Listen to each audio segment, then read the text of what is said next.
Good morning. Today's topic is problems of international trade. अब तक आप इंटरनेशनल ट्रेड को पूरी तरह समझ चुके होंगे। फिर भी कोई प्रॉब्लम्स हैं या कोई क्वेरीज हैं तो you may ask very freely. जैसे ही हमारी ये यूनिट कंप्लीट होती है हम एक क्विज़ करेंगे जिसको हम असाइनमेंट भी कह सकते हैं। इसलिए आप केयरफुली इन सभी टॉपिक्स को पढ़िए, जो समझ में नहीं आता उसे पूछिए। तो आज का हमारा टॉपिक है अंतर्राष्ट्रीय व्यापार की समस्याएं। लास्ट टाइम हमने देखा था इंटरनेशनल ट्रेड के बेनिफिट्स क्या थे, एडवांटेजेस यानी लाभ क्या रहे, उनसे होने वाली क्या हानियां हैं। यानी एक देश यदि विदेशी व्यापार में अपने गुड्स और सर्विसेज का एक्सचेंज करता है तो उसे किस प्रकार के लाभ होते हैं और कौन सी हानियां होती हैं या उसके क्या दोष हैं, क्योंकि सभी एस्पेक्ट्स दोनों ही पक्षों की बात करते हैं, कुछ मेरिट्स की और कुछ डिमेरिट्स की। तो उस बेसिस पे हमने उस इंटरनेशनल ट्रेड के एस्पेक्ट को पढ़ा और ये अब हम पूरी तरह समझ ही चुके हैं कि इंटरनेशनल ट्रेड किसी भी कंट्री की इकोनॉमी का एक बहुत ही महत्वपूर्ण हिस्सा है, a very important segment of the economy of the country. बिना विदेशी व्यापार के वे किसी भी प्रकार से अपने विकसित इकोनॉमी को यानी डेवलप्ड इकोनॉमी को या डेवलपिंग इकोनॉमी को सस्टेन नहीं कर सकता, आगे नहीं बढ़ा सकता। उसके कुछ कारण हमने देखे भी थे, समझे भी थे। आज हमारा जो एस्पेक्ट है वो है कि जब विदेशी व्यापार किया जाए, अंतर्राष्ट्रीय व्यापार किया जाए, तो उस दौरान किसी भी एक कंट्री को या देश को किस प्रकार की समस्याओं, बाधाओं का सामना करना पड़ता है, प्रॉब्लम्स क्या होती हैं। हालांकि ये प्रॉब्लम्स डिपेंड करती है इकोनॉमी टू इकोनॉमी या ट्रेड कंडीशंस पर, लेकिन फिर भी कुछ ऐसी सर्टेन प्रॉब्लम्स हैं जिनको कि विशेष रूप से विकासशील और अर्धविकसित राष्ट्र, अंडर डेवलप्ड कंट्रीज ज़्यादा फेस करते हैं। इसलिए हम उन्हीं मेजर प्रॉब्लम्स को आज डिस्कस करने वाले हैं। फर्स्ट प्रॉब्लम है म्यूचुअल कॉन्टैक्ट, पारस्परिक संपर्क की समस्या। अंतर्राष्ट्रीय व्यापार में दो देश हैं, दो व्यापारी हैं, दो वेंडर्स हैं, या जिनको हम दो मर्चेंट्स भी कह सकते हैं। They are called as exporter and importer. एक माल मंगवाता है और दूसरा माल भेजता है। तो उन दोनों ही पक्षकारों के बीच में किसी भी प्रकार का कोई फिजिकल कांटेक्ट नहीं होता, यानी वो आपस में एक दूसरे को नहीं देख रहे हैं, आपस में एक दूसरे से नहीं मिले हैं। और ऐसे नहीं मिलने के कारण कई बार ये पता नहीं लगता कि वो व्यापारी या वो आयातक या निर्यातक सही है या नहीं, उसके द्वारा किया जाने वाला ट्रेड कॉन्ट्रैक्ट सही आधार पर निर्धारित किया जा रहा है या नहीं।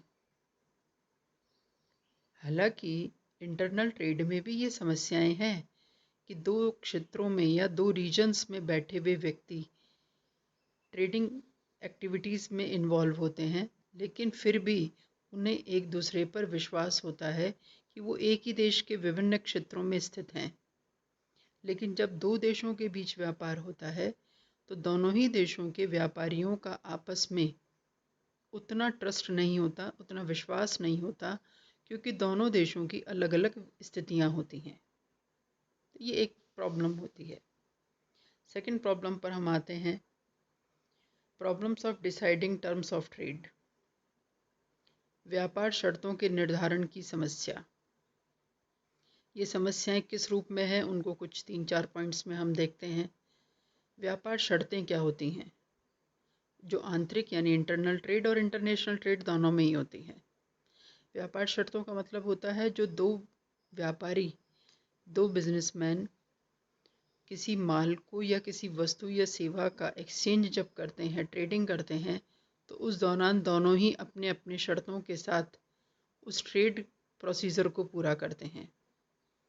और उनके बीच में काफ़ी सारी बातों पर समझौता होता है, एक कॉन्ट्रैक्ट लिखा जाता है, समझौता लिखा, एग्रीमेंट लिखा जाता है। उस एग्रीमेंट के जो मुख्य बिंदु हैं वो क्या हैं? जैसे क्वालिटी ऑफ कमोडिटी, माल की गुणवत्ता। माल की गुणवत्ता बहुत ही इम्पॉर्टेंट एस्पेक्ट है। इम्पोर्टर चाहता है कि ए ग्रेड या ए प्लस ग्रेड की वस्तु को आयात करना चाहता है और निर्यातक ने उससे समझौता कर लिया कि वह इसी प्रकार की वस्तु को निर्यात करेगा। लेकिन बाद में जब ट्रेड कंप्लीट होता है, व्यापारिक प्रक्रिया पूरी होती है, तो देखा जाता है कि वो माल उस क्वालिटी का नहीं है जिस क्वालिटी पर वो वस्तु का एग्रीमेंट हुआ था। तो ये एक प्रॉब्लम आती है कि दोनों ही पक्षकारों के बीच में क्वालिटी ऑफ कमोडिटी को लेकर कई तरह की परेशानियां आती हैं, बाधाएं आती हैं। क्रेडिट ऑफ इम्पोर्टर, आयातक की साख। एक्सपोर्टर क्या चाहता है, उसका बेनिफिट किस में है कि जैसे ही वह माल को ट्रांसपोर्ट करे, यानी माल को कंसाइनमेंट में डालता है, उसी समय वह इम्पोर्टर के बारे में पूरी जानकारी भी चाहता है कि वह किस प्रकार की आर्थिक स्थिति रखता है, उसकी फाइनेंशियल कंडीशन कैसी है, गुडविल कैसी है, पहले के ट्रेड एग्रीमेंट्स में उसका रोल कैसा रहा, क्या उसकी क्रेडिबिलिटी है, मार्केट में उसकी किस तरह की ख्याति है, इन सभी बातों पर देखा जाता है। लेकिन विदेशी व्यापार में इन सभी मुद्दों पर या इन सभी बिंदुओं पर पूरा सर्टिफाई होना या पूरा उनकी जांच करना थोड़ा मुश्किल होता है। तो उससे कई बार निर्यातक को अपने माल का मूल्य भी पर्याप्त मात्रा में नहीं मिल पाता और उसे हानि का सामना करना पड़ता है। मोड ऑफ पेमेंट्स, भुगतान का तरीका क्या होगा, भुगतान किस जगह किया जाएगा, कैसे किया जाएगा, किन आधारों पर किया जाएगा, विनिमय दरें किस तरह से निर्धारित होती हैं, उसके आधार पर निर्भर करता है। क्योंकि इंटरनल ट्रेड में पेमेंट की कोई प्रॉब्लम नहीं होती, एक ही मॉनेटरी सिस्टम होता है, मौद्रिक स्थिति होती है और आयातक नहीं, दोनों ही पक्ष आपस में लेन देन कर लेते हैं।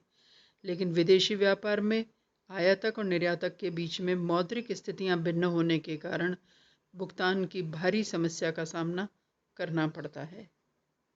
प्राइस ऑफ कमोडिटी, माल की कीमत।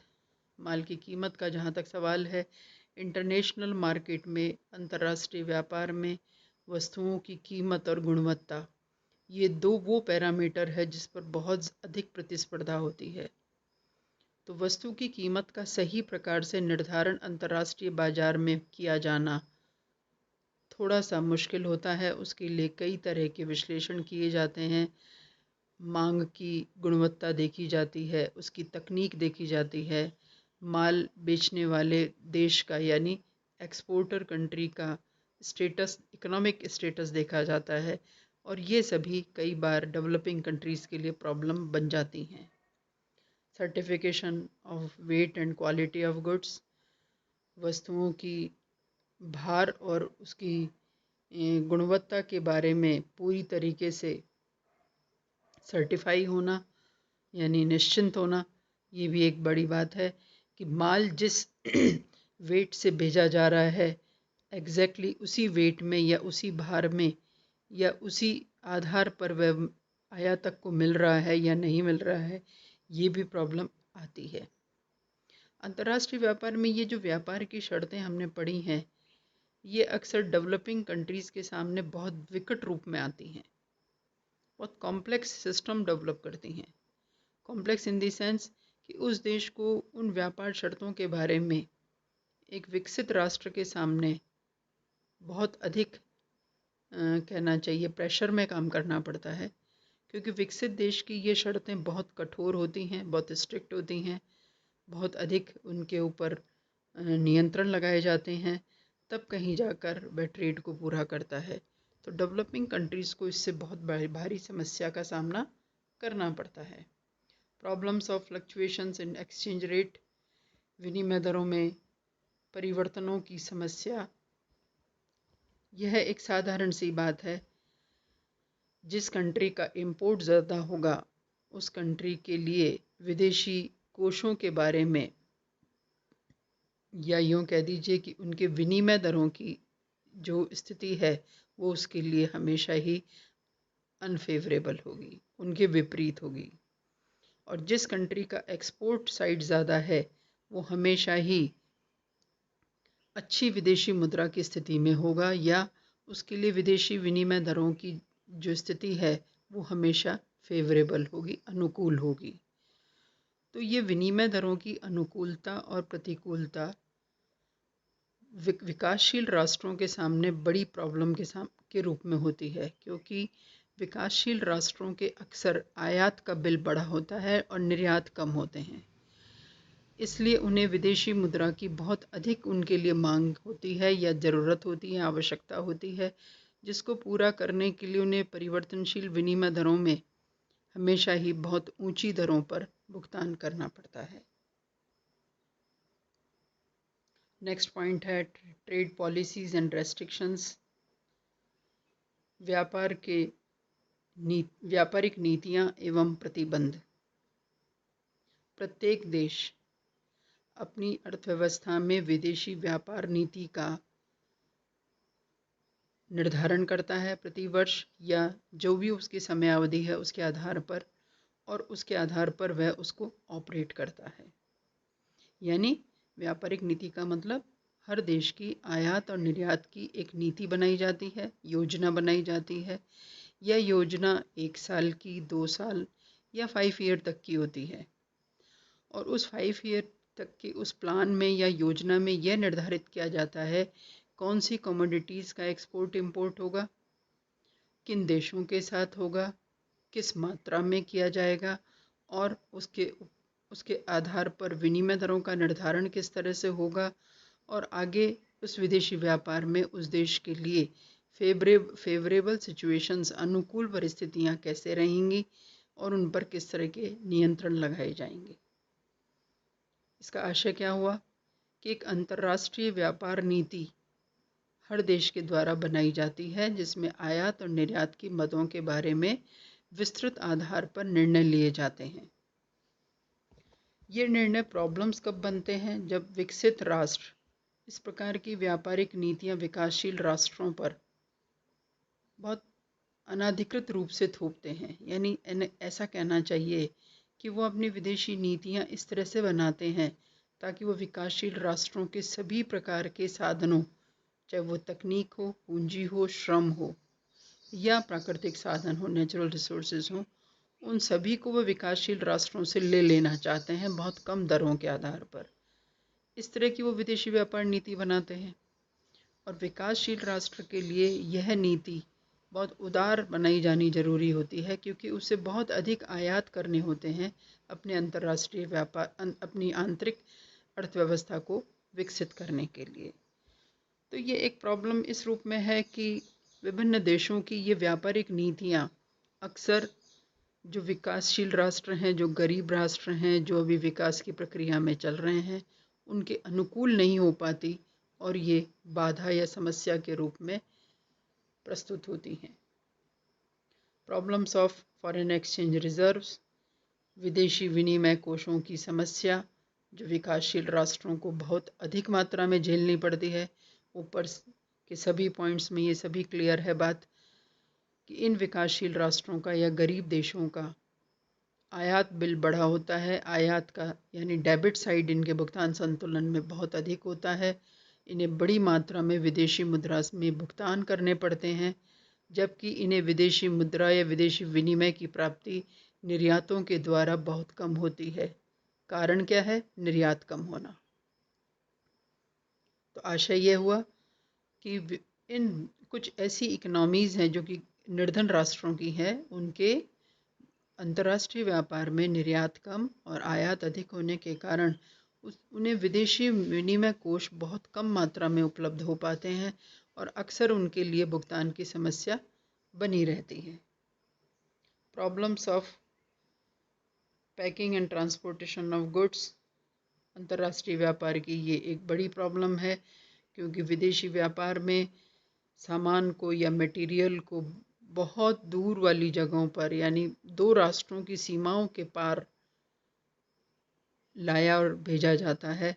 और ऐसी स्थिति में उनकी पैकिंग और उनके ट्रांसपोर्टेशन को एक अलग तरीके से, यानी इंटरनेशनल स्टैंडर्ड्स पे किया जाता है, जो न केवल बहुत जटिल होता है, बहुत एक्सपेंसिव, खर्चीला भी होता है, और उसकी उनकी लागत भी बहुत अधिक होती है।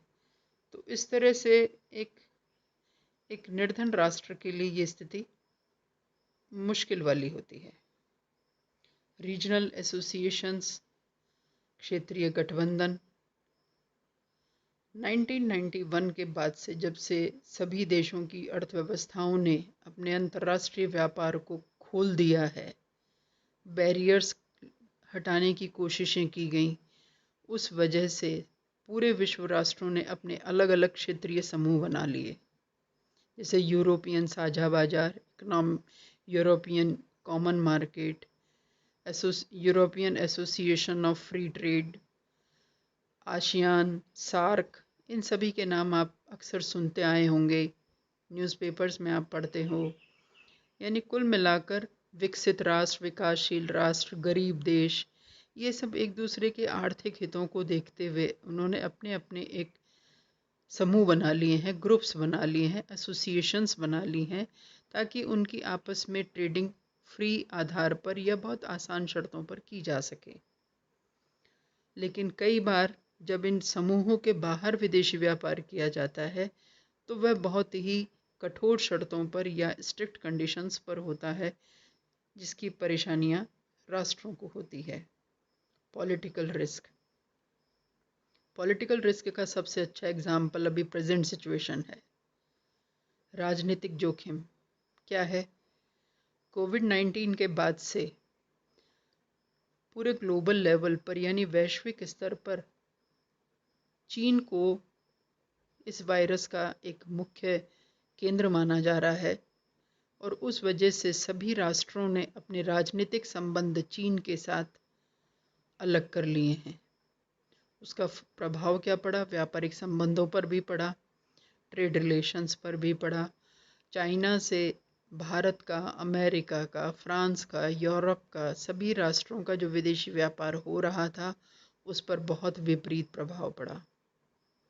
और यह विपरीत प्रभाव पड़ने का जो कारण है वो आप समझ ही गए हैं, कि ये माना जाता रहा है कि चाइना ने इस विध्वंसकारी वायरस को जन्म दिया है या उसका इन्वेंशन किया है, जिसकी वजह से आज पूरा विश्व इस बड़ी परेशानी से गुजर रहा है। सभी देशों की व्यापारिक स्थितियां डिप्रेशन में जा रही हैं, पूरे विश्व बाजार मंदी के दौर में आ गए हैं, और उन परेशानियों की वजह से सभी राष्ट्रों ने चीन के साथ अपने व्यापारिक संबंधों को लगभग समाप्त सा कर दिया है। लेकिन दूसरी तरफ एक बात जरूर मैं यहाँ कहना चाहूँगी कि इस परिस्थिति में भारत जैसे विकासशील राष्ट्र ने इस परेशानी को या इस विपरीत स्थिति को एक अपॉर्चुनिटी के रूप में ले लिया है, एक अवसर के रूप में लिया है, और आत्मनिर्भर भारत की ओर हमारे देश की इकोनॉमी को ले जाया जा रहा है। ये वो स्थिति है जिसमें कि हम स्वयं अपने देश में अपनी वस्तुओं का जो भी हमारी डिमांड है उसका हम उत्पादन करेंगे, निर्माण करेंगे और अपनी मांग को पूरा करेंगे। उससे हमारे विदेशी व्यापार पर निर्भरता, विकसित राष्ट्रों पर निर्भरता, व्यापारिक शर्तों की कठोरता आदि परेशानियों का सामना नहीं करना पड़ेगा। धन्यवाद।